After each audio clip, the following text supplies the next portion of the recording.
Never give up. Colonel Sanders was born in 1890 on a little farm in Henryville, Indiana. His father, Wilbert Sanders, died only 5 years later, forcing his mother to take work at a local tomato canning factory and sewing for nearby families, often away for days at a time. In the meantime, Sanders, who was the oldest of 3 siblings, was forced to take care of the home and his family. This is when he started to develop his cooking skills. At the age of 10, he took his first job at a local farm.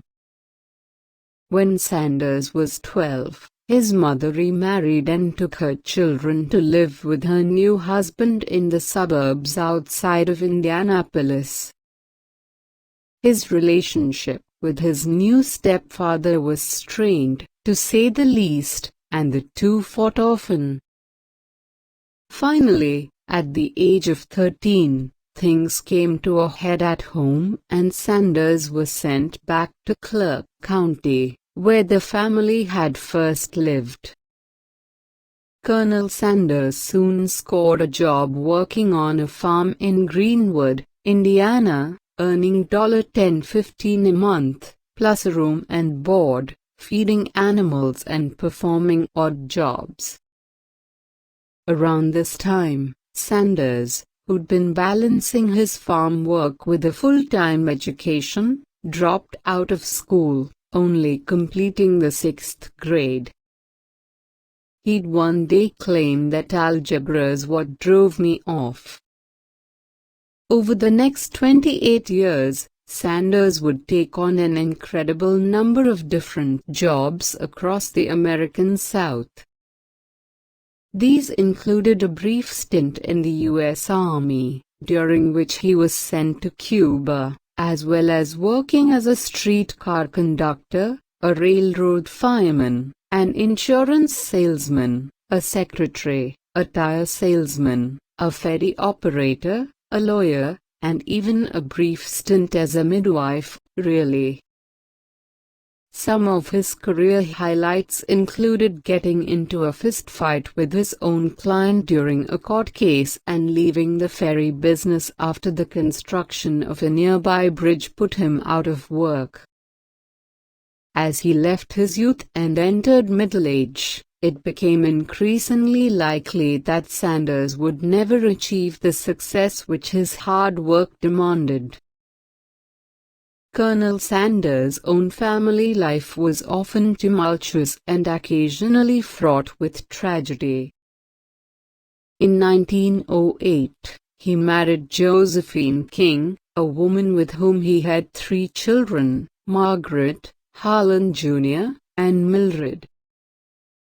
His inability to hold down a job soon proved troublesome at home, however, and Josephine wound up leaving him for a short time, and taking the children with her, because of his career woes. They divorced in 1947. Disaster struck again when Harlan Jr. died at the age of 20 of complications from blood poisoning he contracted during a tonsillectomy, what was commonly regarded as a simple, routine procedure, even at the time. According to John Ed Pierce, one of the colonel's biographers, Sanders was afflicted with depression for a period during his adult life. Frankly, it's not difficult to see why. Finally, in 1949, he married a woman named Claudia Leddington, who he would remain with until his death in 1980. Eventually, Colonel Sanders ran a gas station in Corbin, Kentucky. To make ends meet, he began to cook and sell meals for weary travelers who stopped at the station. His food, which usually consisted of pan-fried chicken, ham, string beans, okra and hot biscuits, garnered him something of a reputation in the region for his skills as a chef. It wasn't glamorous work, but it landed Sanders the one thing he'd never found in his life: success. It was a modest yet satisfying life for the Colonel. A few years later, he took out the gas pumps and set up his first restaurant. By this time, Sanders had begun to perfect the recipe for chicken, which is still closely guarded by KFC today.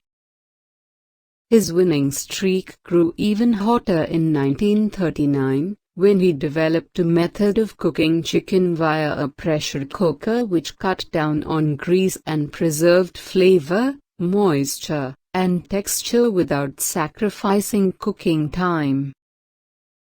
For over a decade, Sanders' restaurant prospered, but another bout of tragedy waited on the horizon.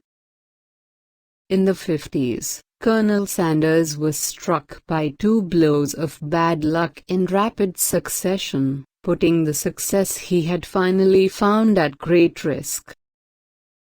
The first came when the highway junction situated in front of his restaurant was moved to another location, effectively putting an end to the busy traffic which regularly passed by, and provided him with customers.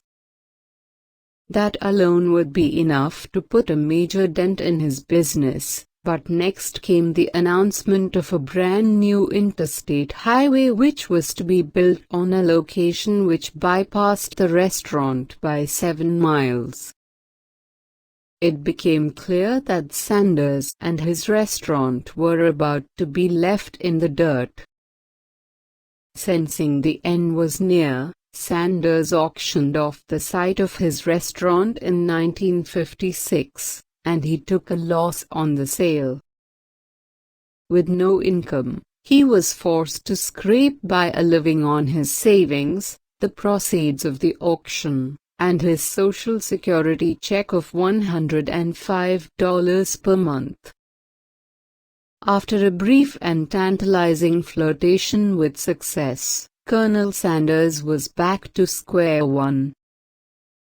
After the closure of his restaurant, Colonel Sanders, now devoted to his cooking, attempted a new business tactic. He traveled across the United States, visiting potential franchisee restaurants and offering them his chicken recipe in return for 4 cents on every chicken sold. He later raised it to a nickel. Sanders' first franchisee was Pete Harmon, a friend in Salt Lake City, who had seen a boom in sales since beginning to serve chicken made with Sanders' method and recipe. It would not have been an easy life. Sanders would wander across the country, always on the lookout for suitable restaurants. If he found one, he'd walk inside and try to convince the owner to let him cook some chicken for the restaurant's employees. If they approved, he'd suggest cooking for the restaurant's customers for a few days. The public would then, theoretically, so enjoy this new recipe that the restaurant would enter into negotiations to begin franchising for Sanders. It was a slow, expensive, and humiliating way to pursue business partners, and in the meantime Sanders, and sometimes his wife, lived out of his car and ate begged meals from friends whenever he could. But it worked. By 1964, he had franchised over 600 outlets and built a company worth millions of dollars.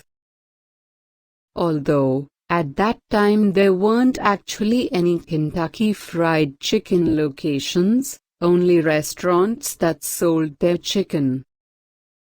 At the age of 74, Colonel Sanders owned a thriving company with 17 employees, an office, space and a not inconsiderable profit margin. Naturally, it attracted predators. John Y. Brown, Jr., was a 29-year-old lawyer from Kentucky who, with his millionaire patron Jack Massey, set out to convince Sanders to sell his company. The Colonel, at first, firmly declined their offer. Brown and Massey then spent weeks attempting to persuade Sanders into changing his mind. They told him he ought to retire and enjoy life, that if he died before selling his estate would be ravaged by taxes. They swore to never tamper with his recipe and insisted on the highest degree of quality control for the franchise. Sanders, who believed KFC to be his own child, remained hesitant. He, Brown and Massey toured the country, consulting family members and business associates. In 1964, he gave in to their offer of $2 million. Sanders would receive a down payment of $50,000 in the sale, the company's assets in Canada, and a lifetime salary of $40,000 per year. To get it all, though, he had sacrificed the most important thing in his life, and no indication exists that he was ever truly happy with the deal. Colonel Sanders' role in the ever-growing company wasn't over, though. Brown believed Sanders' face to be KFC's greatest asset and instigated a serious publicity campaign to up his nationwide presence. He appeared on television, conducted press interviews, and visited individual restaurants as a spokesperson for the company. In 1971, Brown sold the company to Houlihan Incorporated, and Colonel Sanders became discontented with the direction KFC was taking. The company moved its headquarters to Tennessee, began charging a franchise fee for its outlets, and took a percentage of sales rather than Sanders' preferred rate of a nickel per chicken. Eventually, Sanders chose to open a new restaurant which he named Colonel Sanders Dinner House. KFC posited that they owned the rights to his name and threatened legal action. He renamed his eatery to the Colonel's Ladies' Dinner House, but KFC insisted they owned the rights to the word Colonel. Sanders then decided to sue the company he began, for $122 million. KFC responded by suing him for trademark infringement. They settled in 1975 and the terms have not been disclosed. He got in trouble with the company again in 1978, when he gave a newspaper interview complaining the gravy now tasted like wallpaper paste and the new chicken recipe was horrible. The franchise where he gave the interview tried to sue him for libel, but since he was talking about the whole company and not just one location, the judge threw it out. Despite his troubled relationship with KFC, Colonel Sanders continued to work for the company for the rest of his life. According to his grandson Trig Adams, to him, life was work. Sanders had never known a life before work. He'd been at the coalface, so to speak, for almost 80 years, and it was clear that he wouldn't accept a life after it, either. He continued to tour the country on KFC's behalf and, for the last 2 decades of his life, was never seen in public wearing anything but his iconic white suit. In his later years, He also found religion, occasionally appearing on evangelical Christian television shows, and donated much of his wealth to charities, such as the Salvation Army.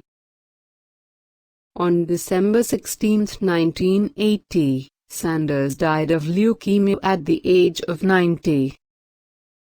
His body was ordered to lay in state at the Kentucky State Capitol, before he was buried in Louisville, Kentucky.